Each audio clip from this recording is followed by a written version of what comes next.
یہ جو میں نے قرآن کی آیت پڑھی ہے وَذَرُوا ظَاهِرَ الْإِثْمِ وَبَاطِنَهُ، فرمایا کہ ظاہری گناہوں کو بھی چھوڑو اور جو باطنی گناہ ہیں، چھپے ہوئے گناہ ہیں، ان کو بھی چھوڑ دو۔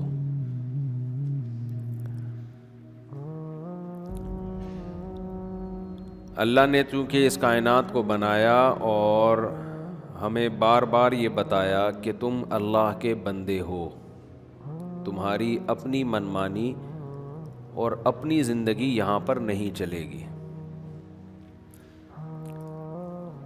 غیر مسلم میں بڑا فرق ہی یہی ہے کہ وہ یہ کہتا ہے میں کسی قانون کا پابند نہیں ہوں، جو ریاست قانون بنائے گی میں بس اس کو فالو کروں گا۔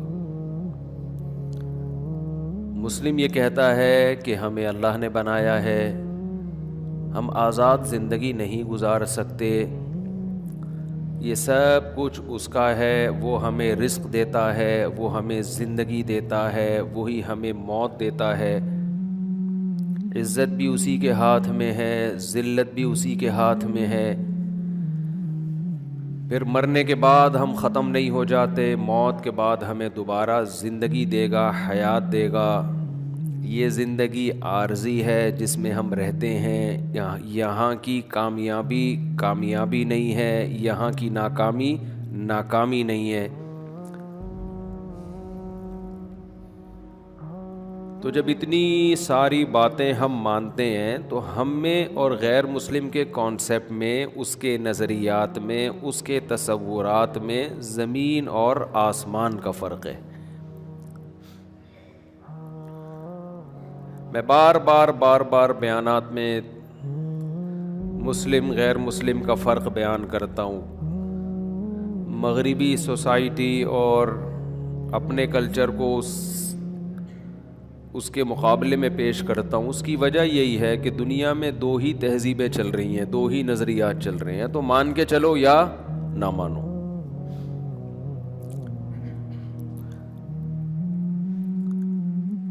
آج ہمارا ملک ہو یا دنیا میں کوئی بھی کنٹری ہو، ایک ہی نعرہ لگایا جاتا ہے، ہم اکنامکلی کیسے مضبوط ہو جائیں، ہماری ہیلتھ کیسے اچھی ہو، ایک فلاحی ریاست کیسے بن جائے۔ یہ نہیں دیکھتے کہ جو ممالک فلاحی ریاست بن گئے ہیں انہوں نے کیا تیر مار لیا، کیا وہ کامیاب ہو گئے؟ وہ تو دنیا میں بھی کامیاب نہیں ہوئے، آخرت تو بات کی چیز ہے۔ دنیا میں کامیابی اس کو نہیں کہتے کہ آپ کی سڑکیں صاف ہوں، گٹر کے ڈھکن پھر دماغ میں آ رہا ہے، اس کو کسی طرح نکالنا پڑے گا، یعنی گٹروں پہ ڈھکن ہوں، صرف یہی کامیابی نہیں ہے۔ ہر آدمی کے پاس پیسہ ہو، اگر یہی کامیابی ہوتی تو یورپ کے پاس تو یہ بہت سے بھی زیادہ ہے، مگر سوسائٹی میں اتنا بڑا عیب ہے، اتنا بڑا نقص پیدا ہو گیا کہ سب کچھ ہوتے ہوئے بھی معاشرہ اچھا نہیں لگ رہا۔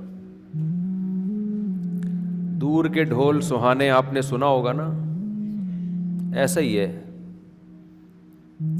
ویڈیو میں بہت اچھا لگتا ہے، دیکھنے میں بہت اچھا لگتا ہے، حقیقت میں اچھا ہے نہیں۔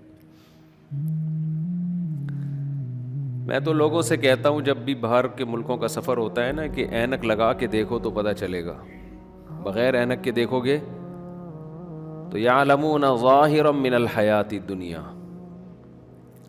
جو لوگ اللہ کو نہیں مانتے، اپنے آپ کو اللہ کے قانون کا پابند نہیں سمجھتے، ان کی صحتیں اچھی ہو جائیں گی، ان کی سڑکیں اچھی ہو جائیں گی، ان کی گٹروں پہ ڈھکن ہو جائیں گے، ان کے گٹروں پہ ڈھکن ہو جائیں گے، ان کی زندگیوں میں سکون نہیں ہوگا، بوکھلاہٹ ہوگی۔ اور ویسے بھی قرآن بار بار یہ کہتا ہے کہ اصل آخرت ہے، اصل آخرت ہے، اصل آخرت ہے، بار بار بار بار وَإِنَّ الدَّارَ الْآخِرَةَ لَهِيَ الْحَيَوَانُ، کہ اصل زندگی آخرت کی زندگی ہے۔ تو اگر کوئی اللہ کا انکار کر کے، اللہ کی نافرمانی کر کے خوشیاں حاصل کر بھی لیتا ہے تو بھائی یا تو اللہ کی بات غلط ہے یا صحیح ہے. معاذ اللہ اللہ کی بات اگر غلط ہے تو پھر تو ہم ناکام ہیں. لیکن اللہ کی بات اگر صحیح ہے تو بھائی فرعون سے زیادہ آپ خوشیاں حاصل نہیں کر سکتے, قارون سے زیادہ اسٹیبل نہیں ہو سکتے. تو ریاستوں میں بھی یہی نعرے لگائے جا رہے ہیں کہ ہم اسٹیبل ہو جائیں, ہم اکنومیکلی مضبوط ہو جائیں, ہیلتھ کا سسٹم اچھا ہو جائے. انفرادی طور پر بھی ہر آدمی کی بس یہی خواہش ہے کہ میں پیسہ کما لوں, میری صحت اچھی ہو جائے, سوسائٹی میں میری شہرت ہو, میری عزت ہو. اس کے علاوہ کچھ اور سوچنے کے لیے تیار نہیں ہے.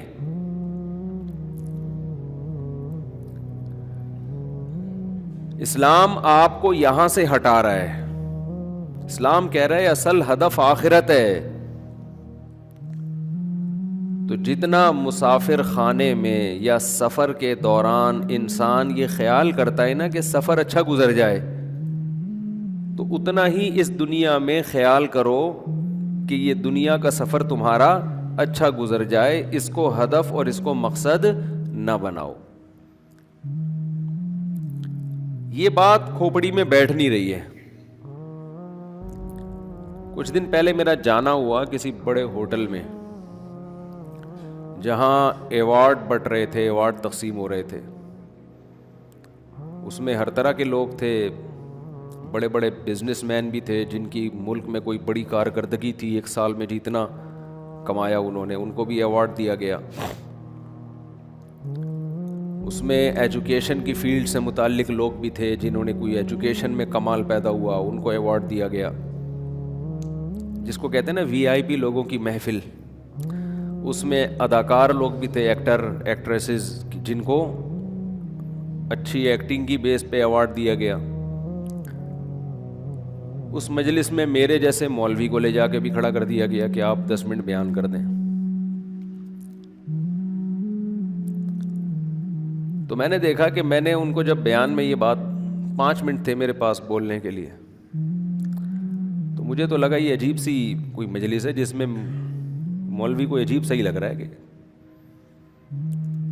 خیر میں کھڑا ہو گیا. میں نے وہاں جا کے یہی کہا کہ میں نے کہا میں آپ سے معذرت چاہتا ہوں, یہ محفل مولاناؤں کی لگتی نہیں ہے. تو میں کباب میں ہڈی بن کے آ گیا, ایکسکیوز می, آپ سے میں معذرت چاہتا ہوں. مجھے ایسا ہی لگ رہا تھا کہ میں کباب میں کیا ہوں, ہڈی. کتنی زور سے بولا انہوں نے. اچھا, اس طرح کی جب مجلس ہوتی ہے, عام طور پر ایسی محفلوں میں میرا پہلا بیان رکھا جاتا ہے, تو اس میں لوگ بات سن رہے ہوتے ہیں کیونکہ ابھی وہ مستیاں اسٹارٹ نہیں ہوئی ہوتی. پہلا بیان جب ہوتا ہے نا تو وہ تو لوگ سن رہے ہوتے ہیں. تو اس میں نے دیکھا ہے جب پہلا بیان ہی ہمارا ہو تو لوگ غور سے سنتے ہیں. بیچ میں جا کے ہم پہنچ جائیں تو پھر وہ ماحول نہیں ہوتا بیان سننے کا. اب میں چونکہ چلا گیا تھا, مجھے لے جایا گیا, اب میں وہاں سے اٹھ کے بھی نہیں آ سکتا تھا. وہ انتظامیہ کہتی ہم نے بیان ارینج کیا اور آپ پتلی گلی سے نکل رہے ہو, اور ماحول بھی ایسا نہیں تھا کہ بیٹھا جائے وہاں پہ.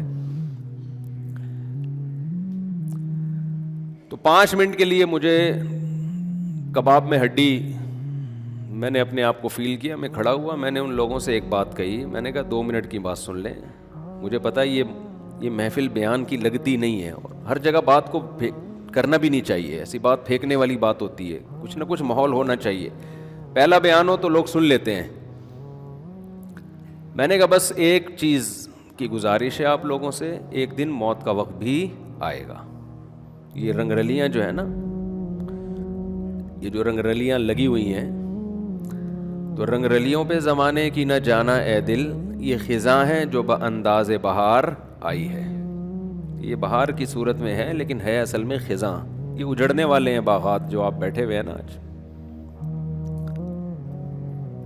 رقص و سرور کی محفلیں ہوتی ہیں نا, رقص و سرور.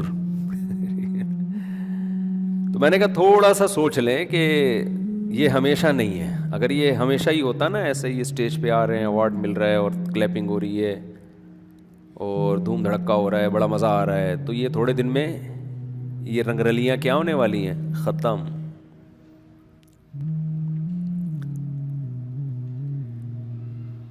تو اگر موت کے بعد زندگی نہیں ہے تو میں نے ان سے کہا بھائی پھر اور کر لو تھوڑا سا رنگ رلیاں، اور تھوڑا پینے پلانے کا بھی ہونا چاہیے اس میں، کیونکہ ابھی اسلامی کنٹری ہے، کم از کم پینے پلانے کا نہیں تھا۔ الحمدللہ پاکستان میں بہت ساری چیزیں اچھی ہیں، ہماری قوم نا کھوپڑی الٹا سوچ سوچ کے نا دماغ خراب ہو چکا ہے، ہر چیز میں کیڑے نکالتے ہیں، ہر چیز میں الٹا الٹا الٹا۔ سعودی عرب کے بارے میں اب کہا جاتا ہے نا کہ تھوڑا لبرل کنٹری بن رہا ہے، تو جب لبرل نہیں تھا اس وقت بھی تو لوگ تعریف نہیں کرتے تھے۔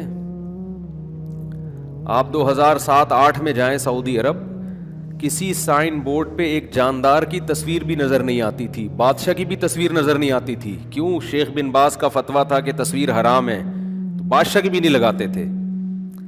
میں نے نہیں دیکھا کہ لوگ تعریف کرتے ہیں اس وقت کہ یار اتنا زبردست اسلامی کنٹری ہے کہ بادشاہ کی تصویر بھی کسی سائن بورڈ پہ نظر نہیں آتی۔ اب جب کچھ غلط ہوتا ہے تو پھر اس غلط کو ہمارے ہاں اجاگر کیا جاتا ہے، کرنا چاہیے، غلط کے خلاف آواز اٹھانی چاہیے، لیکن جو صحیح ہے اس پہ اپریشیٹ بھی تو کرنا چاہیے نا، کہ سارا ہی غلط تھوڑی ہے۔ جو صحیح ہے جب آپ اس پہ اپریشیٹ نہیں کریں گے تو وہ صحیح بھی آہستہ آہستہ ختم ہونے لگے گا۔ آپ پوری دنیا میں جاؤ، شراب کباب عام ہے، اسلامی ملکوں میں بھی۔ پاکستان میں آپ کو ایئرپورٹ پہ بھی شراب نظر نہیں آئے گی، یہ صحیح ہے اور بہت اچھا ہے۔ میں اگر ایک بات پہ قسم اٹھا کے کہوں تو میں غلط نہیں ہوں گا، پاکستان میں اللہ کی قسم آج بھی اداکاروں سے زیادہ علماء کی عزت ہے، اور یہ صرف عوام میں نہیں ہے، سرکاری سطح پہ بھی ہے۔ ہم سے تو سرکاری لوگ بھی ملتے ہیں، فوج کے افسران بھی ملتے ہیں، بیوروکریسی کے بڑے بڑے لوگ بھی ملتے ہیں، سرکاری عہدیدار بھی ملتے ہیں سیاسی جماعتوں کے۔ تو الحمدللہ اسلام ابھی بھی پوری بھرپور زیب و زینت کے ساتھ آج بھی الحمدللہ زندہ ہے۔ کچھ پازیٹیو بھی سوچ لیا کریں۔